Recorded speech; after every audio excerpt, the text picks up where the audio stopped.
name is Ranjeet Mukherjee, and I'm a principal architect at the Vrindavan Project. It's lovely to be here with you, with Abir Pothi at Room for More Art Season 2.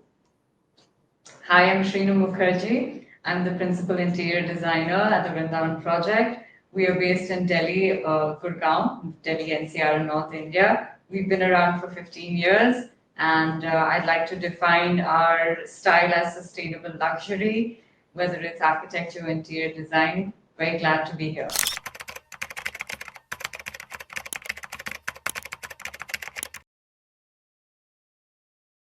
For me, I think my earliest memory of art would be my mother. She is a trained graphic designer, and I remember finding these charcoal sketches. So there were these nude charcoal sketches that she had done during her course.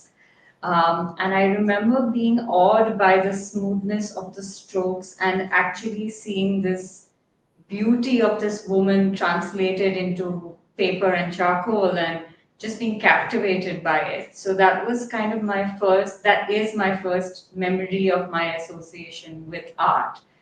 Beyond that, I've had the privilege to be in school. My art teacher was now this acclaimed artist, Ms. Sheetal Gatani. So I think being trained by an actual artist is something of a privilege, and that was quite formative for me. In my case, I was very lucky because my parents were living in Madrid during my childhood. So I grew up in Europe. We traveled a lot. We visited a lot of the galleries, and I was exposed to the works of Pablo Picasso and Salvador Dali at a very early stage.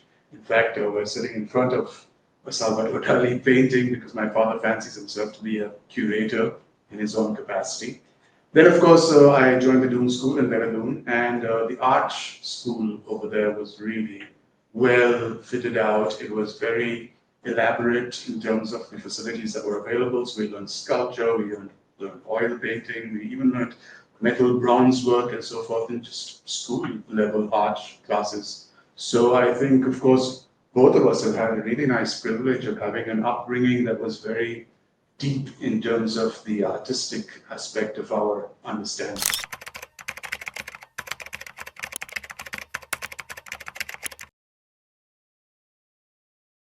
I think art is the focal point. It is a point that is uplifting of a space. It's a point which also has you can express your own style via the art. Maybe your home is kind of curating to a lot of people's personalities because it's a home. It has many people embodying that space. But art is something very personal. It could be a reflection of your travels and telling a story of where you've been around the world or what your experiences have been, or it's just something that really speaks to you and is an expression of your style and personality. So I think it's very personal, and it's very necessary to make a place your own. Of course, the way I see it is that there really is no line that divides interior design and art in and of itself, because frankly, interior design is a form of art. And if you look at all of the elements, all of the materials, all of the details that come together to create an interior space, each one of those elements have been crafted by artisans and craftsmen who are themselves artists in their own capacity. So whether you've got weaving, or you've got textures, or even carving, or you've got various kinds of materials that have come together with precision and with quality and with care and dedication, that is an artistic expression itself. And of course, to mention the designer who's bringing all of these diverse disciplines together is creating a work of art through interior design. Then, of course, in our current day and age, and as it's been for the last century or so, interior design spaces have been curated and showcased by photographers and documenters who have also been able to capture those interior spaces in a very artistic fashion. And then you've got your media, you've got your editors, you've got all the graphic designers who are also then broadcasting interior spaces in an equally artistic fashion. So the artistic process with regards to interior design goes from conceptualization through execution up to documentation, and then, of course, furthermore into its media distribution as well.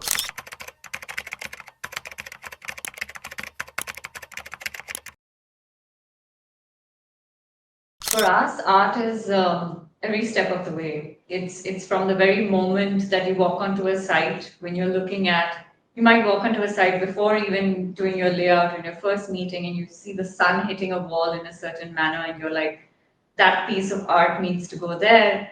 Or even in, when you're doing your layouts, and right from your layout to your elevations to your 3D, at every moment you're looking at how does that art piece that's in your mind is going to look in every different way.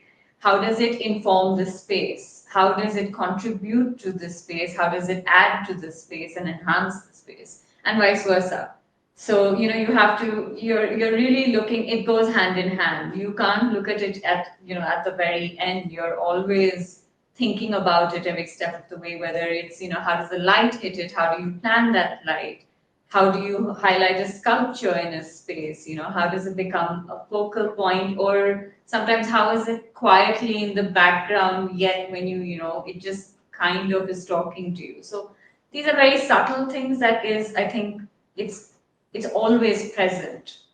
In fact, I'll add to what you're saying. Not only is the art consideration present through the design process, I think it also precedes a project in itself.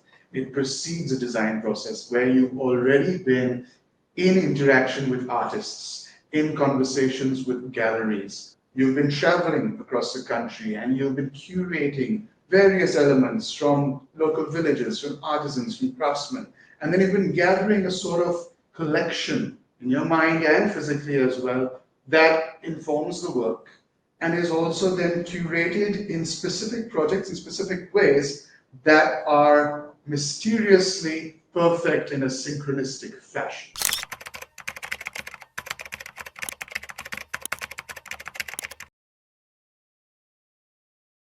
So we have been very privileged over the course of our career to have encountered a certain kind of clientele that has come to us because they desire a certain aesthetic and a certain value to their spaces that, of course, they've understood by virtue of the works that we've already done that are available for them to research online.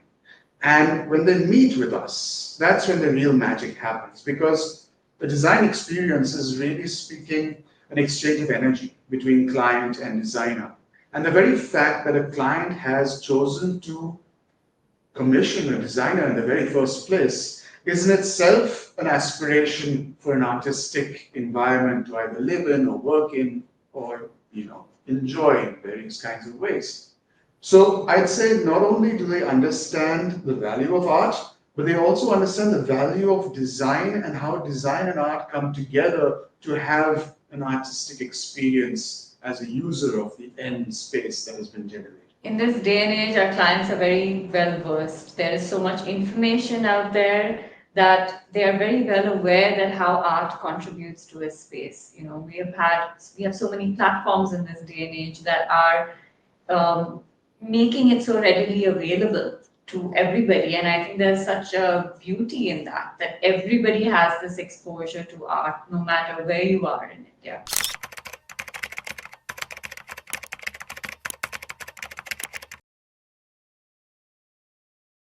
On a personal front, my design style is very maximalist in nature.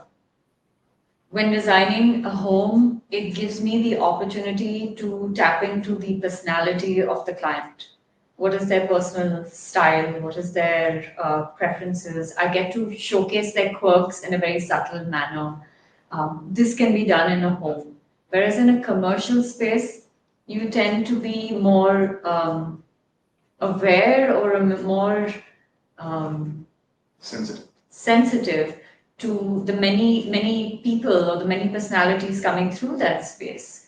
So you would not want to offend, but you are also being, trying to uplift a space through the art. So I would say for me, that is the primary difference between the two spaces. Yes, the private domain is a place where one can have very eccentric or very idiosyncratic works of art that can challenge the observer, that can actually catalyze conversations that you would not necessarily be wanting to evoke in the public sphere. Because let's be practical, we live in a culture and a context where the public realm is very charged as a political space. The private domain can be devoid of politics, but the public or commercial realm is always going to have a political component to it. And therefore, fortunately or unfortunately, one has to curate art when it comes to commercials and public spaces in such a way that it is neutral and that is universally acceptable.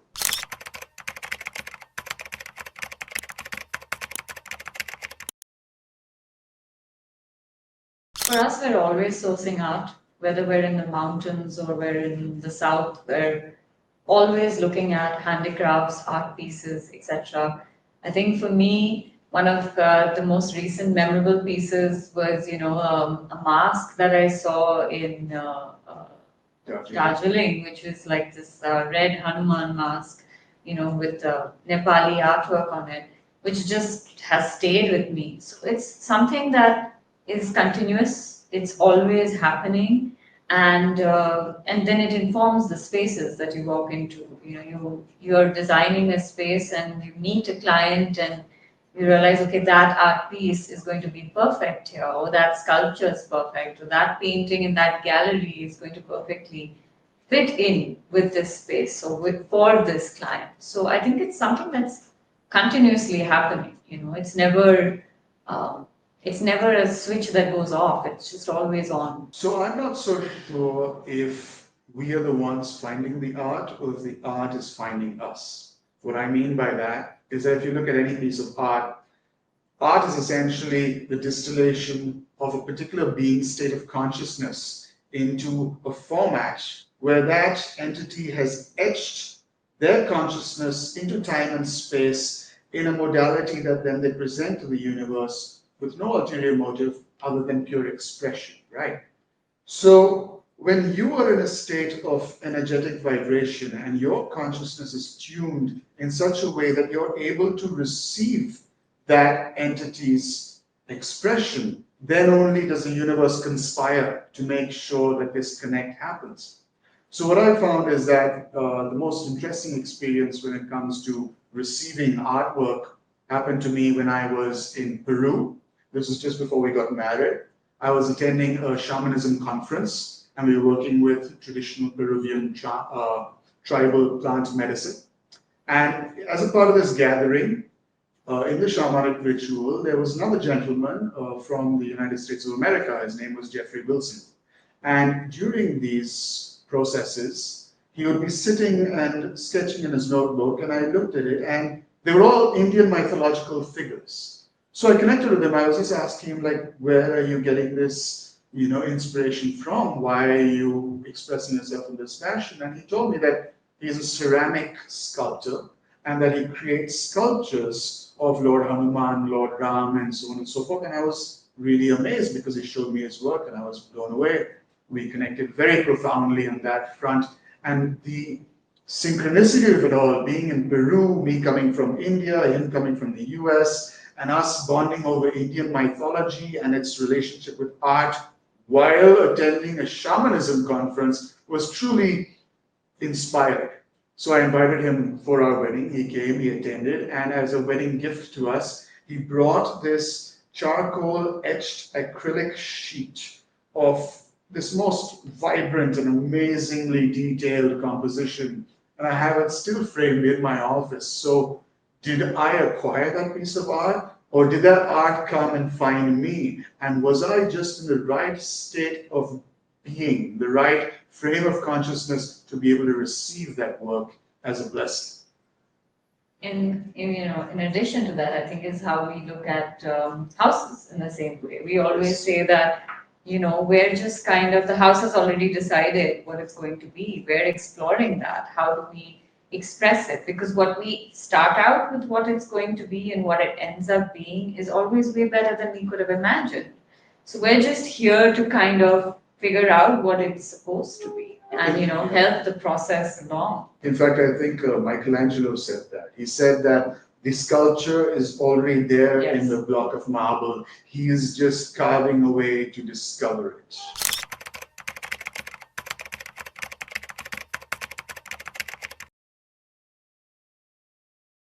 I think children are the answer. From the very aspect that the first question was, what was my first impression of art? And my first memory of art was as a child. So I think as children, we're very open. We're very open. We don't have others' preconceived notions of society, people, whatever. We don't have those imposed on us. That impression hasn't been made. So we are yet open to receive and discover our true potential, our true expression. And when given that opportunity as a child to express yourselves and not to have other people's impositions on you that you need to be in this bracket, you need to be in that bracket, and that bracket will help you succeed. Forget all that.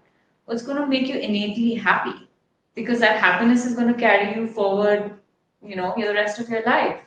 And if you're given that opportunity to just explore free, whether it's handicraft, metalworks, art, computers, whatever it may be, but when you're given that opportunity as a child to express yourself, I think that is something that we really need in our, society today. So, Indian society in its current state, in my view, has been kind of repressed when it comes to artistic expression because it is a fact that we are a highly censored society.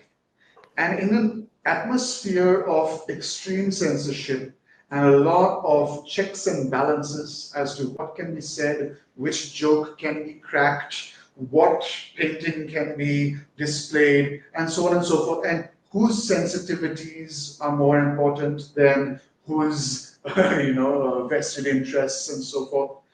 That is a general state of affairs that, as a society, is not actually very conducive to freedom of artistic expression. However, that being said, we have also noticed that over the course of history, it has been times of the greatest global conflict, struggle, and strife that have actually led to some of the most profoundly awakened artistic expressions, because those expressions have been created against the grain, against the tide, against a system, against a sort of form of oppression that the artist feels that it needs to push back with. And those forms of art are actually uniquely potent.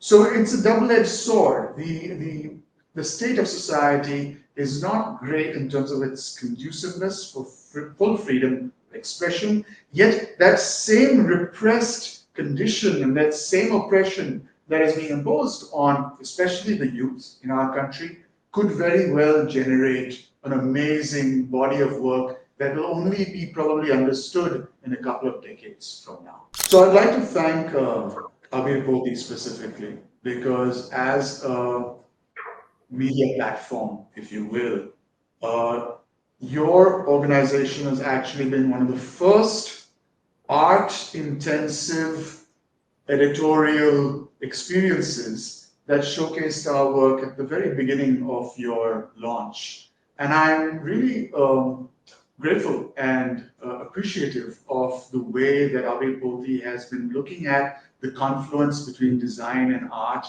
in a very meaningful way, because I think these two domains have been separate industries for way too long, and to have an editorial curation of how these intersect in a very well-crafted manner is something that I must appreciate and say thank you for. That being said also, I'd like to point out that there has been an emphasis of late, over the last decade and a half, on digital media, on the presence of all forms of artistic expression and creativity in a digital format that has been condensed into this one particular page with a grid in it and these thumbnail images. And I feel like that's a reduction.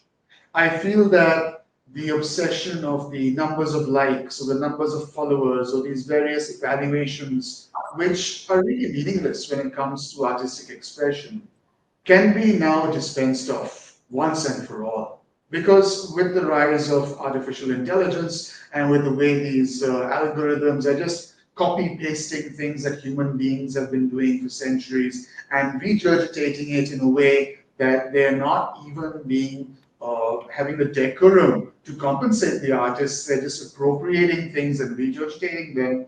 I think we understand now that the time for digital actually is over. That now we can step back, we can let the digital sphere be handled by these algorithms and these artificial intelligence bots. And that's their domain, and let them have it. And now let us as human beings get back to analog.